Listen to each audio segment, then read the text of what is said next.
magnificent speaker, so I'm going to do what I don't normally do. Those people that have been here for a few years know I do not like reading to adults, but this profile is very interesting, so I'm going to go ahead and read it. Dr. Charlotte Taylor is an author, consultant, health coach, and motivational speaker. As a former attorney and having worked in legal academia for over 20 years, she consults with law schools and motivates students. She speaks to pre-law and law school students on applying to law schools, how law school is taught, what to expect on a law school exam, and how to make the most of law school. Having obtained a BS in Business Management from Bradley University and a Juris Doctorate from DePaul University, she co-authored Bridging the Gap Between College and Law School, Strategies for Success. Charlotte motivated herself to lose over 100 pounds. You got your business card because you know they're going to come for you, okay? With Weight Watchers, and works as a health coach, motivating other people to success. She leads vision board workshops, teaches healthy eating strategies to children and families, and presents on staying motivated and her journey to becoming fit and finer, making a lifestyle change for health and happiness. Charlotte gives back to her community as a lifetime member of Zeta Phi Beta Sorority Incorporated. I don't know if there was any other ones in here. That was okay, all right. And serves as the vice president of the Fervent Hearts Foundation, which awards scholarships every year. In her spare time, she runs for charity and writes poems.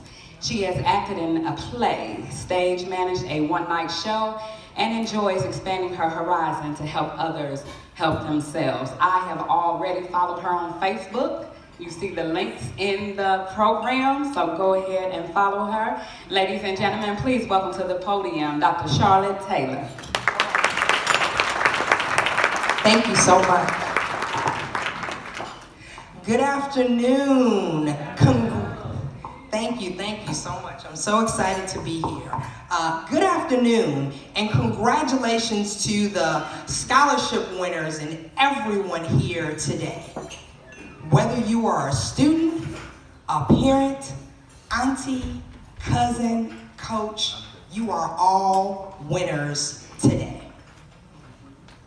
I'm going to talk to you about how you continue to win. You won yesterday and you won today, and now you need the tools to continue to win tomorrow. Whether you're finishing high school or going into trade school or starting college or already in the workforce, these are the 3 tools you need to continue to win. 1, give back. 2, use your resources. And 3, be the best version of you. So that's give back, use your resources, and be the best version of you. First, give back. When you give back through volunteering or mentoring or any type of community service, that helps you to move forward. When you help others, you're also helping yourself. So let me share an example. I used to work in law school academia, and in that work I mentored law students. My job was to help law students when life got in the way of law school, right? So if they needed to drop a class, they needed to take a deferral, they needed to reschedule exam, I was the person that they would work with. One student in particular really kind of took to me, and I continued to advise and mentor her after graduation. We went to lunch, we chatted on the phone, we emailed back and forth. Here's my LinkedIn profile, here's my resume, what about this, what about that, etc. That mentor-mentee relationship turned into a friendship. And ultimately, my mentee ended up becoming my mentor. She also went into law school academia, became a law professor, was advising students, left the law school arena, went to medical school, started advising students there. And along the way, when I needed advisement, when I needed assistance, when I needed someone to assist me, she was able to give back. So in giving to her, I really ended up giving back to myself, right? When you help others and give back, you also grow as a person and you can gain perspective, right? If you've ever given to the needy, if you've ever gone down to the shelter and fed the homeless, right? You've come into contact with people that you don't see every single day, right? If you decide to walk a 5K and raise funds for a charity, you're gonna chit chat with someone who's new and different and maybe has some different life experiences. So when you give back, that allows you to value all that you have and all that you've been given. When you give back, you receive, and that will help you continue to win. Second, use your resources. No one wins alone. We got any basketball fans in the house? A couple. All right. You're going to enjoy this story. Michael Jordan played with the Chicago Bulls for 7 years before the team started winning championships. Right? No one wins alone. Oh, he was great. He was off the chain. His stats were out there. But until he had a team around him, and until he started to use the resources around him, the Bulls were not able to win championships, right? So the coach had to get a team, and they had to play to Michael Jordan's skills. They had to get a rebounder. They had to get some other folks, etc., right? But the minute that team was in place, and he had the ability to use his resources, he took the Bulls to not one, not two, not the three-peat, but 6 championships, right? He used his resources. To continue to win, you need to use your resources. Now you may say, well, Charlotte, I ain't no basketball player. I'm not on the team. Your team is right here in this room. Right? Some of y'all, some of these families have been teams and partners with the foundation for years, right? So again, who is on your team? Who's part of your, hashtag squad, right? Who drove you to practice? Who gave you the money for the uniform? Who gave you the book money? Oh, you got the scholarship that covered tuition, but what about them books? Right? We know how much those cost, right? Those are the people that are on your team, and you need to use those resources to continue to win. Now, while you're in high school or college, you may have additional resources as well, right? You may have a coach. You may have a professor, an advisor, right? I was a resident advisor in the dorms, and I was a resource to many of the freshmen that were there. For me, one of my biggest resources in college was the cafeteria lady, right? Not because I ate so much, but right? But she was an invaluable resource to me, right? So start to think about who's on your team and how you want to use those resources, right? And for the students that are in here, the scholarships winners, if you're in school, use those resources. Sit in the front of the class. Go to office hours. The professor loves to answer your questions. Go get your questions answered. Get clarity on every single assignment. Don't get the assignment and be like, oh, I don't know, should it be? No, go ask. That is a free resource and it is available to you, right?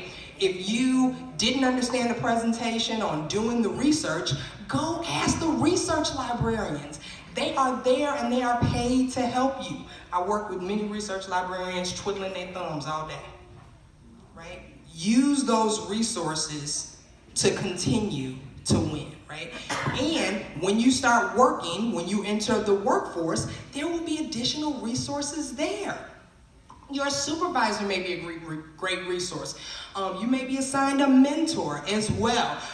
One of my greatest resources, as she stated in my bio, I went to law school and I practiced for like a hot minute, 6 months. But during that time, my greatest resource at the firm that I worked at was the secretary. So we were old school, we had secretaries assigned to us, and I had to like dictate, whatever. And I'm a very impatient person. And I come in and I come out and I'm busy and da-da-da-da. And I say, well, let me chit-chat with her. Let me say hello. Let me be cordial, right? And get to know this person. The best thing ever.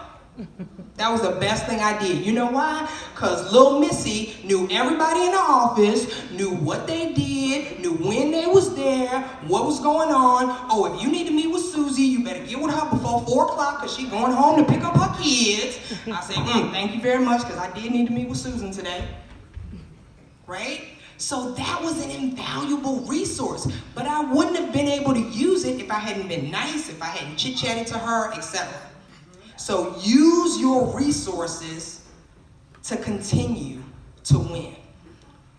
Third and finally, be the best version of you, right? Now you need to decide who you are and who you want to be. Be the best version of you. Oprah decided way before she was a billionaire and she was on TV that she wanted to help people and make everybody a better person, right? Maya Angelou decided way before her poems were memorized by millions of people all around the world that she wanted to inspire others with her words.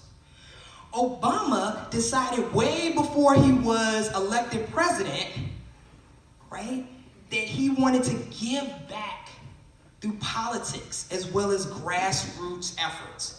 Take the time now to decide who you are and what you want to be and be the best version of you. Don't try to be the next Oprah. Don't try to be the next Maya Angelou. Don't try to be the next Obama.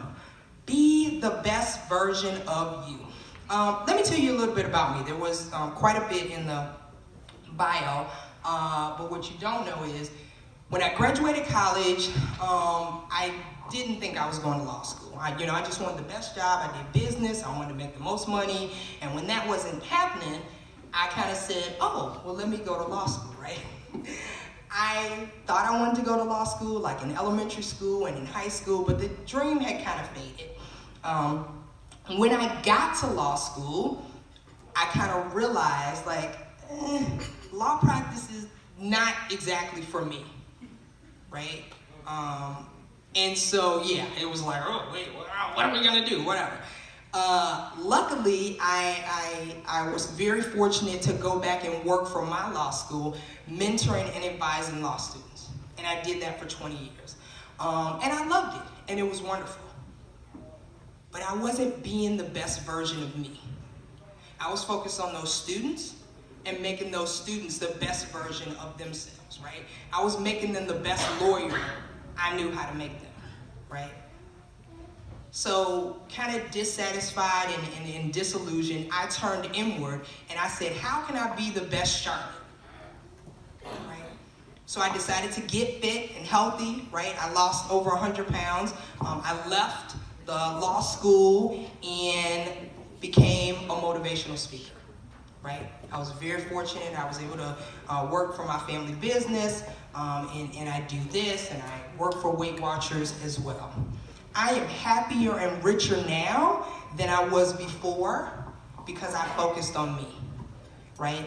And I made myself the best version of me. So find out what you like, find out what you enjoy.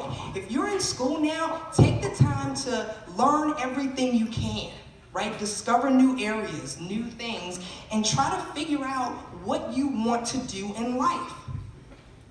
And while you're doing that, don't compare yourself to your classmates. If you're working or on a team, don't compare yourself to your coworkers or your teammates. Don't compare yourself to all them followers on Instagram. Right? You should only be competing with yourself. She mentioned in the bio as well that I'm a runner. I do like to run. I do not do marathons. I love those people and I support them. I volunteer at the Chicago Bank Marathon every year, but I'm not a marathon runner. But if you like running, the only person you should be in a race with is yourself, right? My sister also runs. We're almost the same size. She's a little bit smaller than me in terms of weight, a little bit less hips, that's okay. She's a little bit taller than me, and she runs as well, right? We do a lot of runs together. I'm not trying to run as fast as her.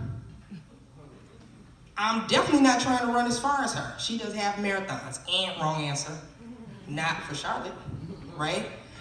I'm trying to run faster than I ran yesterday. I'm trying to run farther than I ran yesterday. The only person I'm running against is myself.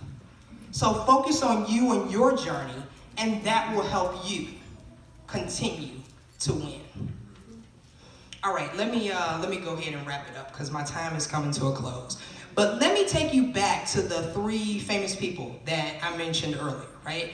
There were very few talk shows named after the host before Oprah, right? I literally think there was one, like Phil Donahue or something like that, right? She was the first, or one of the first, right? She paved the way. There was no Ellen, there was no Steve Harvey, none of that. She paved the way for them and everyone else. Oprah won at the talk show game because she decided to be the best version of her, right? Obama won his bid for president while giving back to his community. Maya Angelou continued to win with every poem and every book that she wrote because she used her resources as a young child and got help from her teachers, right? So in 3 to 5 years, I want to hear about your graduations. In 5 to 10 years, I want to hear about your promotions. And in 10 to 20 years, I want to hear about your wins, not just in work, but in life. So continue to give back. Continue to use your resources. Continue to be the best version of you and continue to win. Thank you.